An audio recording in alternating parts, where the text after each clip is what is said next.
역대상 23장 25절에서 26절 말씀입니다. 구약 성경 645페이지입니다. 오늘은 성경을 몇 번 찾아서 읽어야 되니까요. 성경책 가져오신 분들은 한번 성경책 보고도 읽어주시기 바랍니다.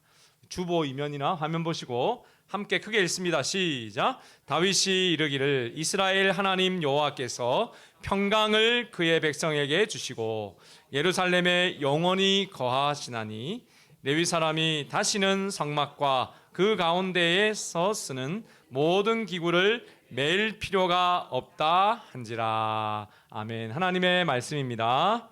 아멘. 여러분, 수년 전 이곳 시드니에서 큰 화제가 된 사고가 있었습니다. 새로 지은 시드니 고층 아파트였는데요. 입주한 지 2달도 안 되어서 벽에 금이 가고 창문이 흔들리더니 급기야 주민들이 긴급 대피하는 사건이었습니다. 벌써 7년 전인데요. 2018년 12월 24일 시드니 올림픽파크에 위치한 36층 높이의 바로 이 오팔 타워입니다.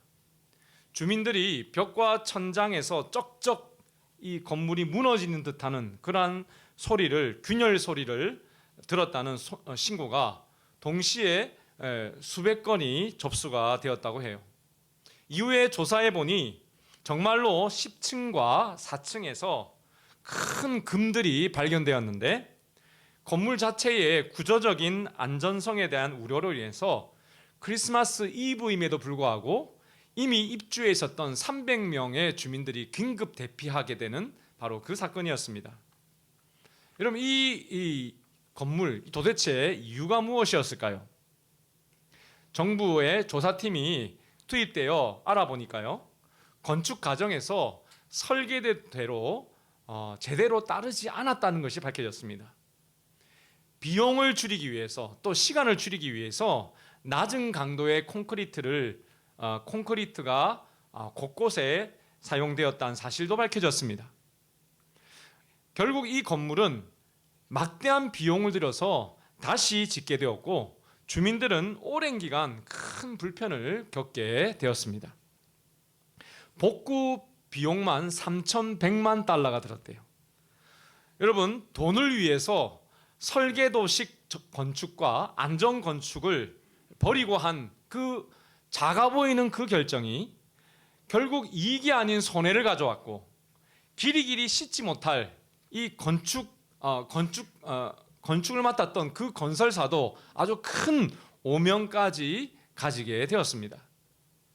결국 여러분, 모든 건축을 다시 재건축했음에도 건설사 도대체 믿지 못하겠어 라고 하는 그 주민들의 항의에 대해서 이 건설사 측은 20년간 구조가 어떠한 뭔가 문제가 있으면 다 보장해주겠다는 그러한 보증까지 제공해야 했다고 합니다.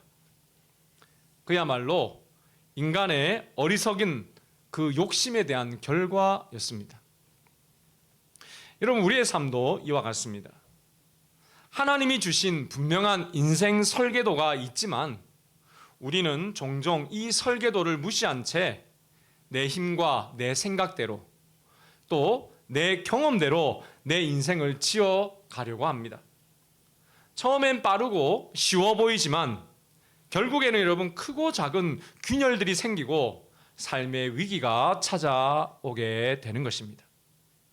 사랑하는 성도 여러분, 그러므로 우리 인생의 가장 중요한 것은 분명한 하나님의 설계도를 품는 것입니다. 아멘이십니까? 옆에 분들에게 한번 인사 나눌까요? 분명한 하나님의 설계도를 품읍시다. 시작.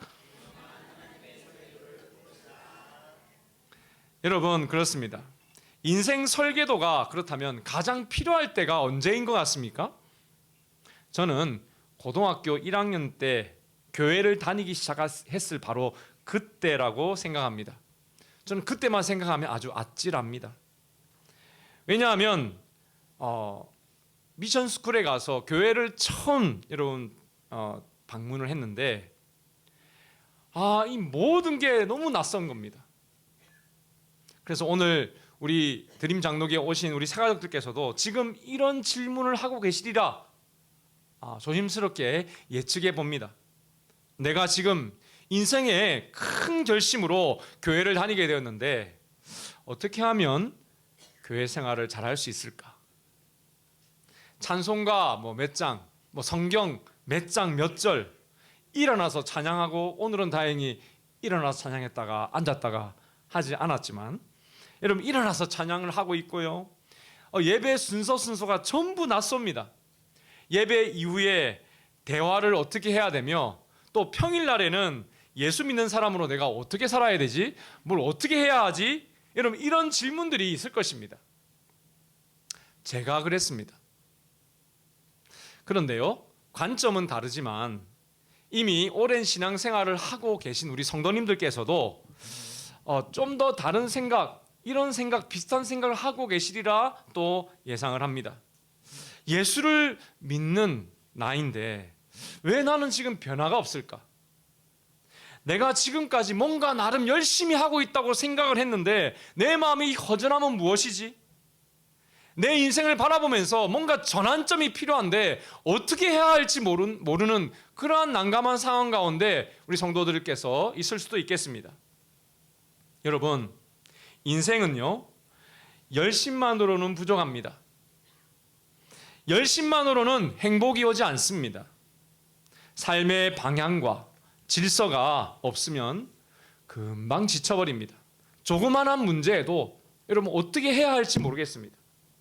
여러분 그래서 우리는 하나님의 설계도가 필요합니다. 아멘.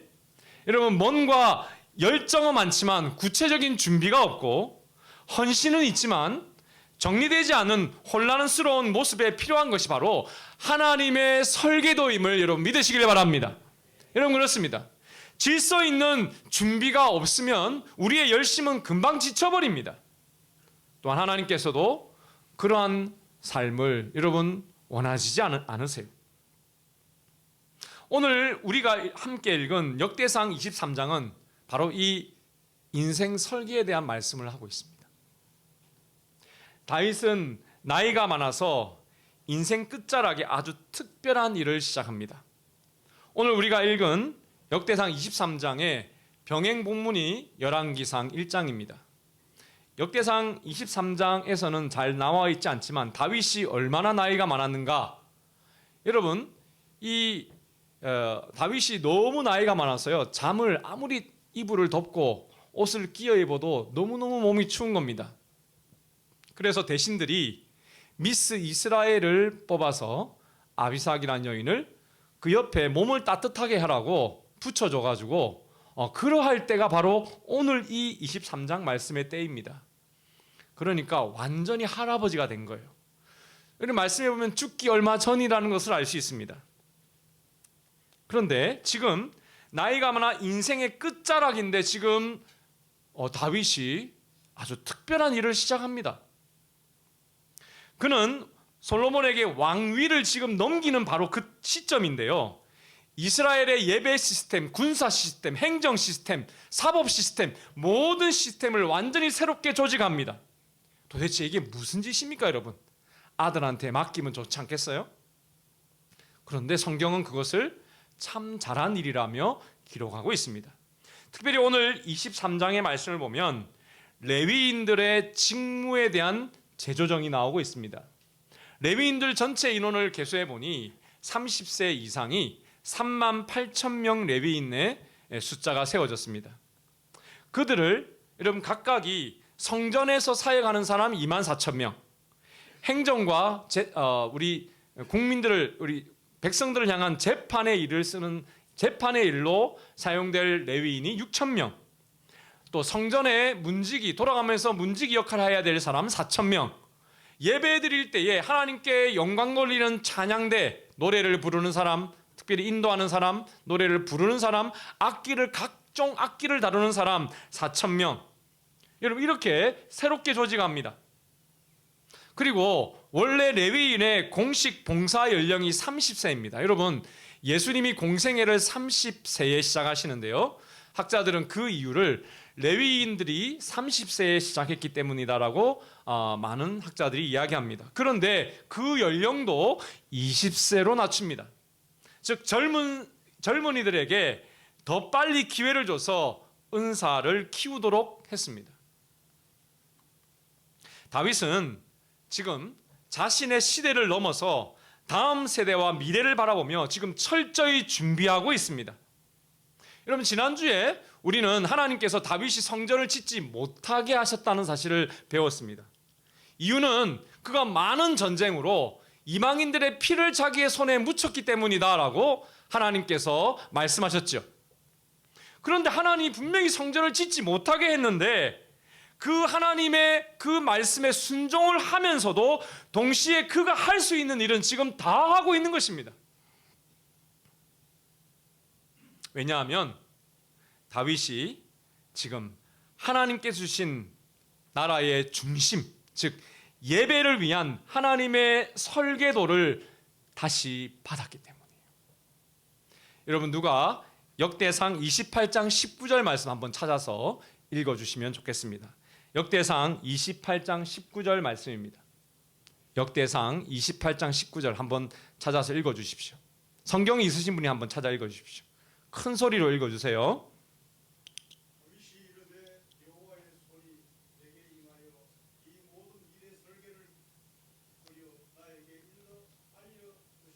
그렇습니다.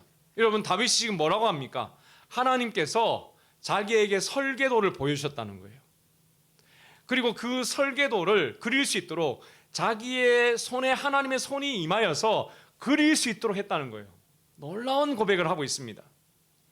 여러분, 지금 하나님은 다윗의 이 마지막 때에 여러분 이 놀라운 계획서를 설계도를 주신 것입니다. 사랑하는 여러분, 하나님의 이 은혜는 나이에 불문하고 우리에게 임하는 줄로 믿으시길 바랍니다. 여러분, 지금 바로 죽기 직전인데 다윗에게 하나님이 설계도를 주시고 새로운 인생을 시작하게 하시는 것입니다. 남자든 여자든 나이가 어리든 나이가 많든 여러분, 하나님의 설계도를 지금 받으니 지금 다윗이 새로 시작한 것입니다. 사랑하는 여러분, 하나님은 여러분에게도 인생 모든 새로운 설계가 가능한 설계도를 주심을 또한 믿으시기를 바랍니다. 여러분, 다윗에게 설계도를 주어서 성전 건축을 준비케 하신 하나님께서 저와 여러분에게도 새로운 인생을 건축하기를 원하시기 때문입니다. 아멘이십니까, 여러분? 그래서 오늘도 여러분, 우리는 성경을 읽고 그 성경을 곰곰이 생각해서 이치에 맞는지 고민하고 그리고 그 말씀을 쫓아 순종하며 살기 위해 이 예배당, 예배 처소에까지 와서 지금 예배를 드리고 있습니다. 여러분, 하나님의 말씀이 나에게 임하기를, 다윗에게 임한 것처럼 말씀이 나에게 임하기를 간절히 바라는 마음으로 이곳에 오신 줄로 믿습니다. 무엇보다도 여러분, 하나님께서는 다윗을 통해 질서 있는 준비와 세대를 연결하는 미래를 설계하게 하십니다. 여러분, 이와 같이 하나님께서는 여러분을 통해서 하나님을 만날 수 있는 통로를 활짝 여심을 여러분 믿으시기를 바랍니다. 여러분, 그렇습니다. 그렇다면 우리는 여기서 좀 더 근본적인 질문을 해야 할 것 같습니다. 왜 하나님은 다윗의 이 설계를 다윗에게 허락하셨을까라는 것이죠. 왜 그로 하여금 이 모든 시스템을 다 뜯어 고치게 하게 하셨을까라는 것입니다. 그것은 하나님께서 하나님께 대한 새로운 시대가, 하나님께서 준비한 새로운 시대가 열리기 직전이었기 때문입니다. 그게 오늘 말씀입니다. 자, 오늘 말씀 같이 한번 화면 보시면서 다시 한번 읽어볼까요? 시작. 다윗이 이르기를 이스라엘 하나님 여호와께서 평강을 그의 백성에게 주시고 예루살렘에 영원히 거하시나니 레위 사람이 다시는 성막과 그 가운데에서 쓰는 모든 기구를 맬 필요가 없다 한지라. 사랑하는 여러분, 하나님께서 지금 새 시대를 여시는데 26절의 말씀 우리가 조명하기 좋은데요, 사실 25절의 말씀을 조명해야 합니다. 여러분 다윗은 지금 레위인들뿐만 아니라 모든 행정과 군사 조직까지 전부 조직했다라고 이야기했습니다. 그런데 왜 다윗이 지금 그 일을 했는가? 왜 하나님은 지금 그 노년의 때에 그 일을 허락하셨는가? 25절에 보니까 이스라엘 하나님 여호와께서 평강을 그의 백성에게 주셨다는 거예요. 아멘이십니까? 여러분 여기서 평강이라는 단어는요, 전쟁이 끝났다라고 하는 의미라고 많은 신학자들이 해석을 했습니다. 그런데 여기에서 평강은 전쟁만이 아닙니다. 원문에 보면 샬롬인데요. 여러분 모든 전쟁뿐만 아니라 이스라엘 백성들 가운데 전체에게 하나님이 평안을 주셨다는 거예요. 이게 여러분 어떻게 증명되어집니까? 다윗은요, 하나님의 백성들이 자기에게 하나님께서 설계도를 주셨을 때 하나님의 백성들을 살펴보니 하나님께서 이미 백성들에게 은사를 다 주셨다는 사실을 발견합니다. 이 사람에게는 군인으로서의 창을 잘 쓰고 칼을 잘 쓰고 여러분 또 뭐 물맷돌을 잘 돌리고 이러한 은사도 있지만 여러분 레위인들에게도 이 사람은 찬양을 잘하고 이 사람은 악기를 잘 다루고 이 사람은 노래를 잘 만들고 하는 여러분 각각의 은사들이 다 주어져 있다는 거예요. 이 사람은 판결을 잘하고 갑자기 여러분 온 백성들이 하나님의 은사를 다 구별되이 받고 있었다는 사실을 발견했던 것입니다. 여러분 그래서 전쟁도 이기지만 이스라엘에 지금 놀라운 하나님의 뭔가 큰 변혁이 일어나고 있다는 사실을 다윗이 발견했어요.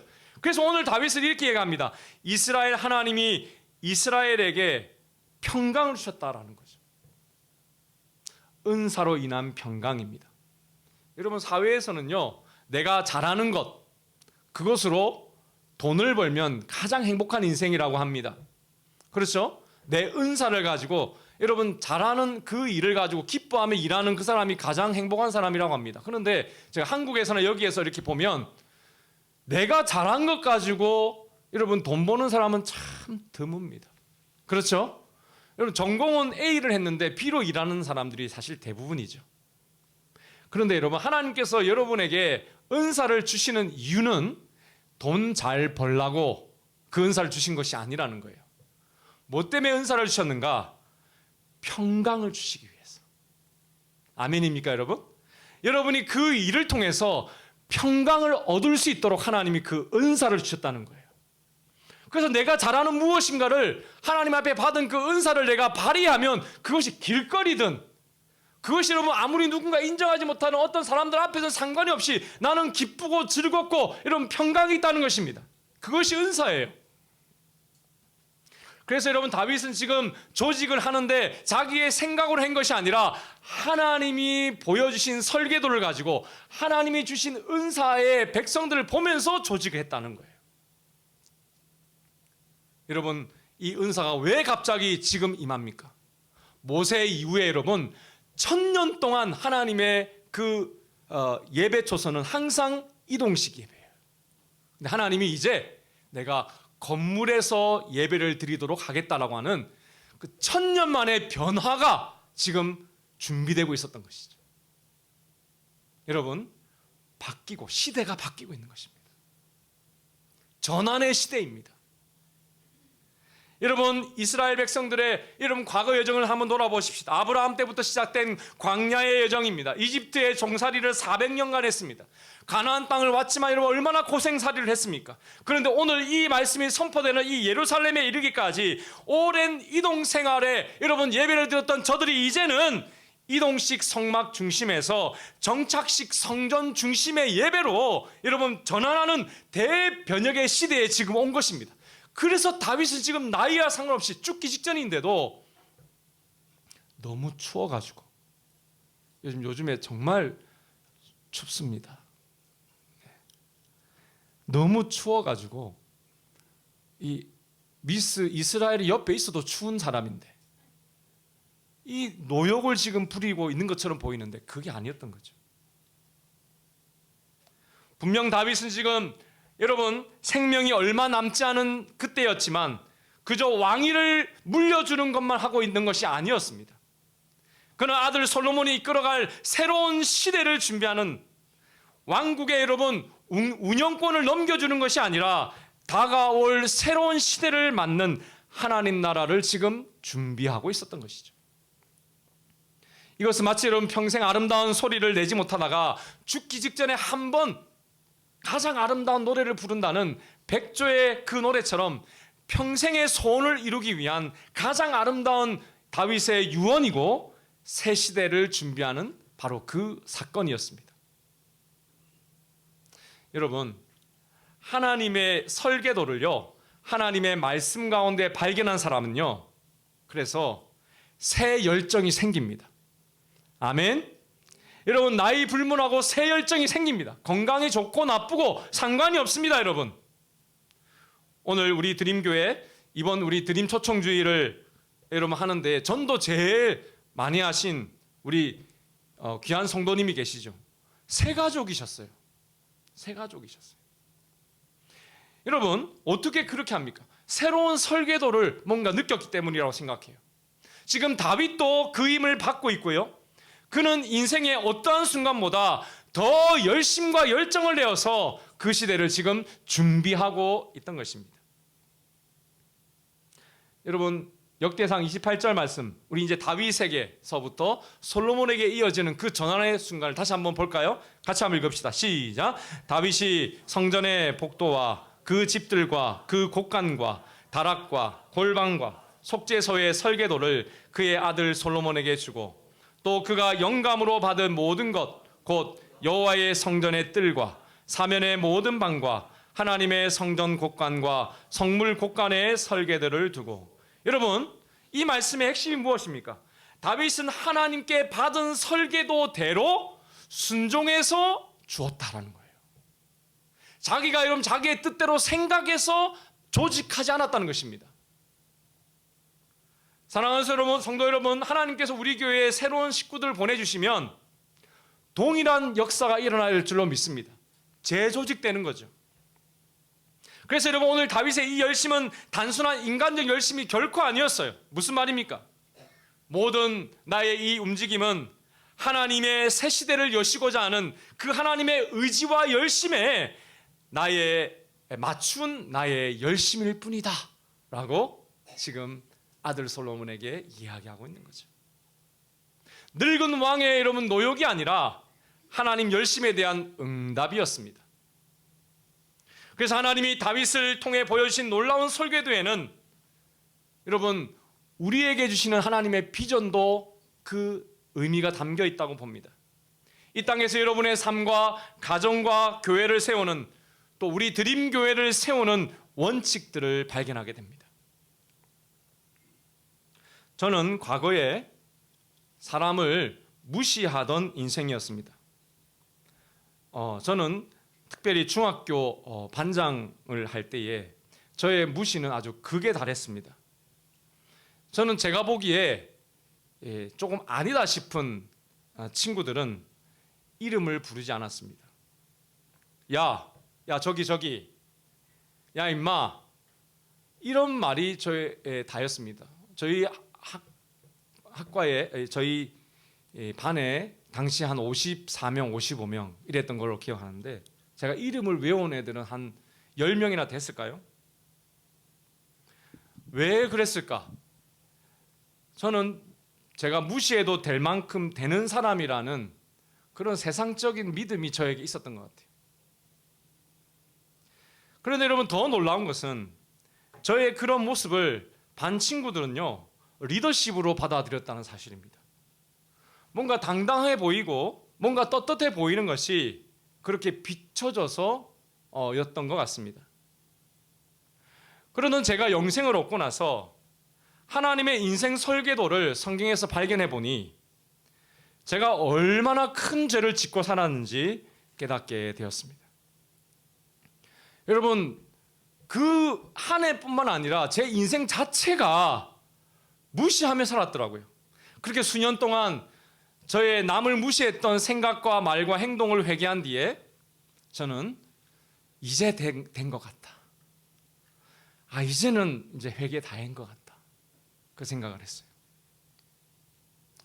그리고는 잊어버렸습니다. 지난주에 말씀을 준비하는데 하나님께서 그런 마음을 주세요. 너의 무시하는 죄는 여전히 참치의 비늘과 같구나. 그런 마음을 주시는 거예요. 갑자기 참치의 비늘이 무슨 말씀인가 했습니다. 그래서 제가 제 생각에 참치는 비늘이 없는데 참치에 대한 자료를 찾아봤어요. 2022년도 4월 10일 날 쿠질이란 잡지에 난 기사를 발견했습니다. 거기 보니까 여러분 똑같은 질문이 있어요. 모든 참치는 비늘과 지느러미를 가지고 있을까요? 이렇게 기사가 시작됩니다. 여러분 어떻게 생각합니까? 참치가 비늘이 있습니까? 없습니까? 있어요? 애매하죠. 그래서 이 사람이 지금 이렇게 질문하고 있는 겁니다. 그래서 뭐라고 대답한 줄 아세요? 읽어드리면 이 질문은 오랫동안 많은 사람들을 헷갈리게 해왔습니다. 어떤 사람들은 참치에 비늘이 없다고 하고 어떤 사람들은 있다고 주장합니다. 근데 그 기사에서 이렇게 단언합니다. 모든 참치는 비늘과 지느러미를 모두 가지고 있습니다. 그래서 비늘 없는 고기를 먹을 수 없는 이스라엘도 참치는 잘 먹습니다 라고 기사에 이야기하고 있더라고요. 여러분 레위기 11장에 보면 젓가락장이라는 거기 보면 비늘 없는 고기는 먹지 못하게 되어 있는데 참치는 먹고 있대요. 저는 여러분 근데 문제는 이게 저라고 하시니 고민을 했습니다. 하나님 왜 묵상하는데 난데없이 저의 무시하는 죄가 참치의 비늘 같다고 하십니까? 라고 묻는데 금세 깨달아졌어요. 그것은 많은 사람들이 참치 비늘이 없다고 여기지만 비늘이 있는 것처럼 네 무시하는 죄가 여전히 너를 덮고 있다는 거예요. 돌아보니 저는 이런 말씀을 하시던 집사님께 강하게 부정했던 적이 있습니다. 목사님, 목사들 다 그렇고 그렇지 않습니까? 저도 죄인이지만 아니 목사들도 다 죄인이고 다들 그렇게 죄짓고 살잖아요. 저는 다라고 하는 단어에 발끈해서 다는 아니죠 라고 대답했습니다. 하면서 저의 죄를 이겼던 예를 들면서 아님을 강조했습니다. 그런데 하나님께서 제 그런 태도가 적절하지 않았다는 것을 지적하시는 것 같았어요. 네, 맞습니다. 아니, 목사라고 뭐 별것 있습니까? 그런 뭐 별것 없습니다. 아니, 다 나쁜 놈이고 다 죄인이죠. 하나님이 용서해 주심이 없었다면 아무것도 아닙니다. 저같이 나쁜 놈, 남을 무시하는 놈도 하나님이 용서했으니 목사라도 하고 먹고 살지요. 집사님 말씀이 맞습니다. 이렇게 했어야 되는데 뭐 그렇게 잘났다고 그렇게 부인했는지 참치 같은 인생임을 고백하지 않을 수 없었습니다.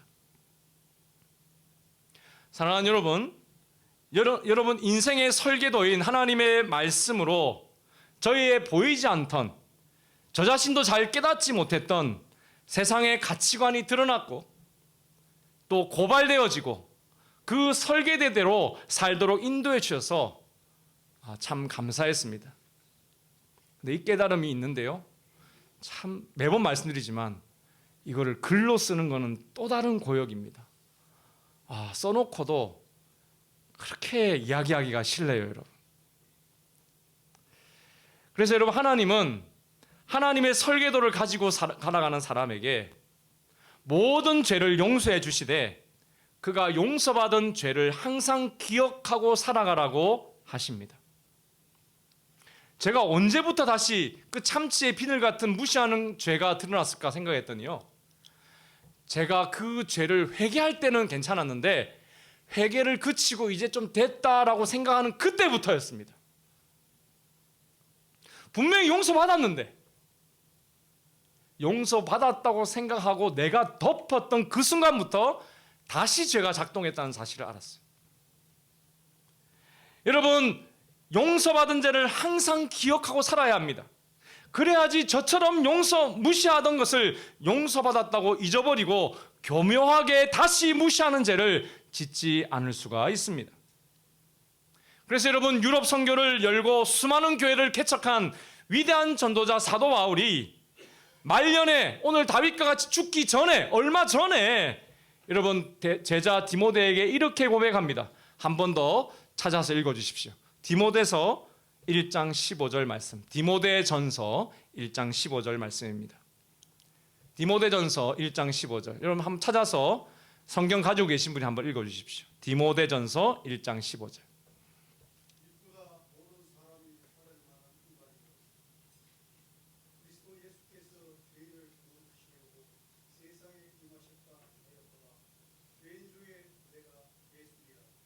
아멘. 여러분, 사도 바울이 예수님이 이 땅에 죄인들을 구하러 오셨대요. 그러면서 바울이 자기를 뭐라고 고백하냐면 나는 죄인 중에 괴물입니다 라고 이야기합니다. 가장 죄인입니다 라고 이야기합니다. 바울이 여러분 무슨 죄를 그렇게 지었습니까? 수십 년간 여러분 얼마나 많은 교회를 세우고 고난당하고 여러분 얼마나 위대한 일을 했는데 그는 지금 왜 죄인이라고 고백합니까? 자기가 예수님 믿기 전에 지었던 죄를, 그 죄를 잊지 않고 있는 거죠. 여러분, 하나님이 그의 죄를 용서하지 않아서 죄를 기억하고 있는 것이 아닙니다. 죄를 용서해 주심이 너무 커서 감사해서 기억하고 있는 것입니다. 하나님께서 나를 만나주신 인생의 설계도인 하나님의 말씀이 내게 보일 때마다 그 일이 계속해서 일어나고 있었던 것이죠. 여러분, 그래서 저와 여러분에게는 예수님이 필요합니다. 아멘 있습니까, 여러분?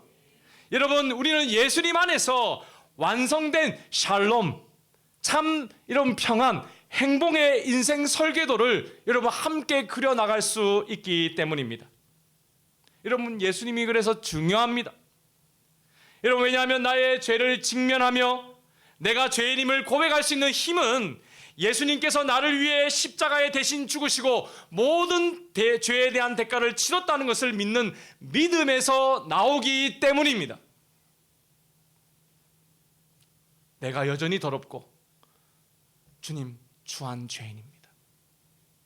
이렇게 고백할 수 있는 이유도 예수님이 그런 나를 이미 받아주셨기 때문입니다. 그래서 여러분, 나의 죄를 드러내고 판단하고 손가락질했던 세상의 이치가 담긴 인생 설계도 그것이 아니라 그 죄를 내가 다 졌다, 내가 짊어졌다, 내가 손가락질을 대신 받았다고 하시는 하나님의 아들 예수님의 새로운 인생 설계도가 나에게 왔기 때문입니다.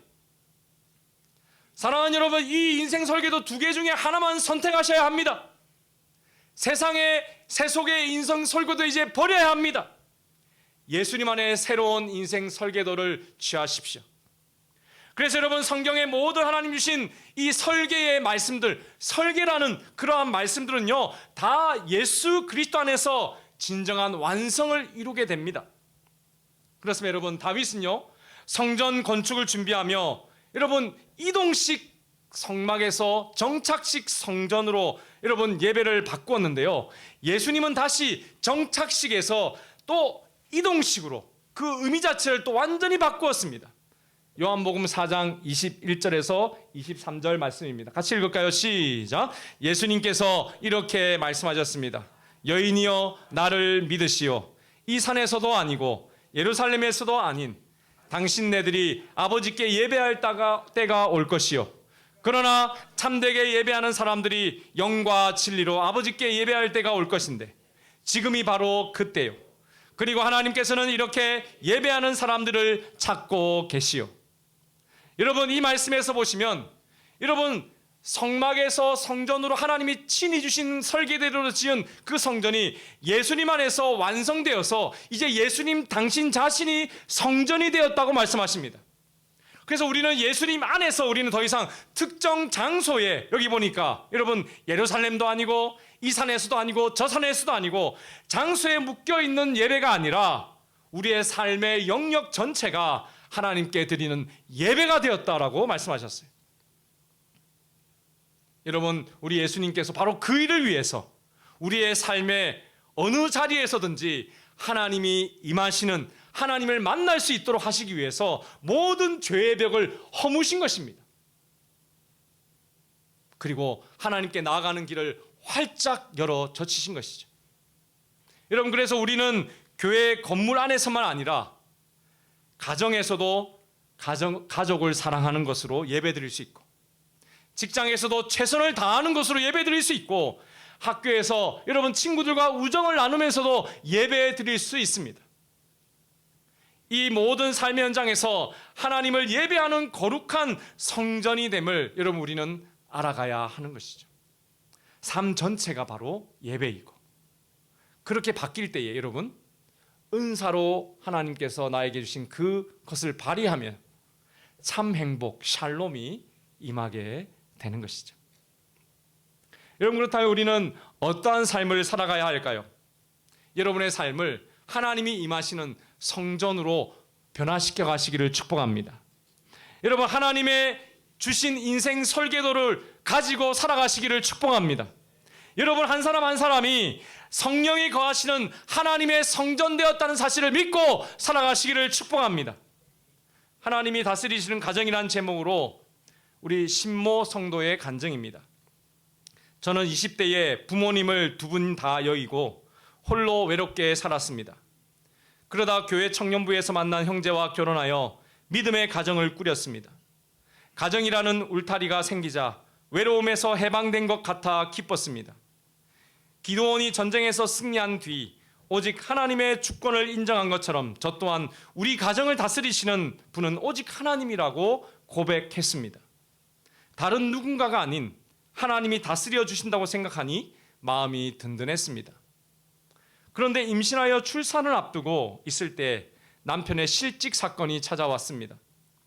아기를 낳고도 남편이 취업하지 못하고 실직 시간이 길어지자 불안에 휩싸였습니다. 하나님이 우리 가정을 다스리신다는 믿음이 흔들리면서 문제의 원인을 세상에서 찾기 시작했습니다. 하나님께 묻고 기도하기보다는 실직한 남편을 달달 볶으며 살 궁리를 했습니다. 육아 휴직을 하고 있던 저는 다시 돈을 벌고자 복직을 꾀했습니다. 눈에 보이지 않는 하나님의 다스리심을 신뢰하기보다 제 자존심을 세워주고 위안을 줄 것 같은 돈을, 금을 만들고 싶었던 것입니다. 그러나 하나님은 육적으로 갇힌 환경에서 저희 부부가 어린 자녀를 함께 돌보게 하시며 가정을 사랑으로 다스려 주셨습니다. 비록 환경이 금세 좋아지진 않았지만 저와 남편은 매일 말씀으로 각자의 불안을 나누며 평안이 임하는 복을 누리게 되었습니다. 진정한 승리는 세상에서 부족함 없이 사는 것이 아니라 하나님의 다스리심 안에 거하는 것임을 깨닫게 하시니 감사합니다. 하나님의 주권을 인정하지 못해 아내의 때, 엄마의 때에 불순종한 것을 회개합니다. 이제는 하나님의 통치를 잘 받으며 제게 허락하신 자리에서 순종하겠습니다. 여러분, 이 간증을 보면 이 가정에 여러분 돈의 문제가 해결됐습니까? 되지 않았습니까? 안 됐습니다. 그런데 여러분 아무것도 해결 안 됐는데 두 사람이 함께 나누고 하나님의 다스리심을 인정하고 기도하니 평안이 임했다는 거예요. 이것이 여러분 그리스도인의 해결입니다. 마태복음 7장 24절과 25절 말씀입니다. 같이 읽어볼까요? 시작. 그러므로 누구든지 나의 이 말을 듣고 행하는 자는 그 집을 반석 위에 지은 지혜로운 사람 같으니 비가 내리고 창수가 나고 바람이 불어 그 집에 부딪히되 무너지지 아니하나니 이는 주추를 반석 위에 놓은 까닭이요. 사랑하는 여러분, 하나님의 말씀의 설계도를 내가 받고 그 말씀을 그냥 이해하는 대로 멈추지 아니하고 여러분 그 말씀을 내가 순종하면 어떻게 됩니까? 그 사람은 지혜로운 인생이다. 평강의 인생이다. 하나님의 복을 받는 인생이 되는데 여러분 흔들리지 않는 인생이 된다는 것입니다. 비가 내리고 창수와 바람이 없는 인생이 아니라 그것이 와도 흔들리지 않는다는 거죠. 이것이 여러분 그리스도인의 삶입니다. 사랑하는 여러분, 나는 죄인입니다. 그러나 용서받았습니다. 그래서 용서하는 인생이 되겠습니다. 여러분, 죄가 없어지는 것입니까? 아니요. 죄는 여전히 있습니다. 내 문제가 없어지는 것입니까? 아니요. 문제는 여전히 있습니다. 그러나 하나님이 계신 것이죠. 예수 그리스도께서 여러분과 함께 계신 것입니다. 이것이 여러분, 이 고백이 가정에서 자녀에게 또 사회생활에서 주의 말씀대로 순종하겠다는 영혼, 그 영혼이 이 약속의 말씀대로 저 시드니 올림픽파크에 흔들리던 그 건물과 다르게 여러분, 영원히 견고히 흔들리지 않는 인생이 될 것입니다. 사랑하는 여러분, 이러한 삶으로 여러분을 초대합니다. 특별히 오늘 인생의 새로운 설계를 위해서 새가족반 3번째 강의가 여러분 시작됩니다. 꼭 오셔서 우리 새가족들께서 여러분의 이야기도 나누어 주시고 우리 교회의 아름다운 공동체와 함께 동행했으면 좋겠어요. 여러분 초대합니다. 무엇보다도 우리 교회 우리 새가족들께서도 각 순모임에 꼭 오셨으면 좋겠습니다. 이제 여러분 오늘부로 3주 이상 출석한 것이 되셨으니 여러분 순에 배치되어서 우리 함께 말씀도 나누고 함께 기도도 하고 그렇게 했으면 좋겠습니다. 우리 교회는 새벽 기도도 있고요, 또 저녁 기도회도 있습니다. 여러분 어디든지 가서 기도하고 싶으면 같이 기도할 수 있습니다. 기도 모임에도 오십시오. 여러분의 인생을 나누면서 함께 기도했으면 좋겠습니다. 언제부터 시작할까요? 오늘부터. 여러분 다시 시작하는 여러분 되시기를 축복합니다. 기도하겠습니다.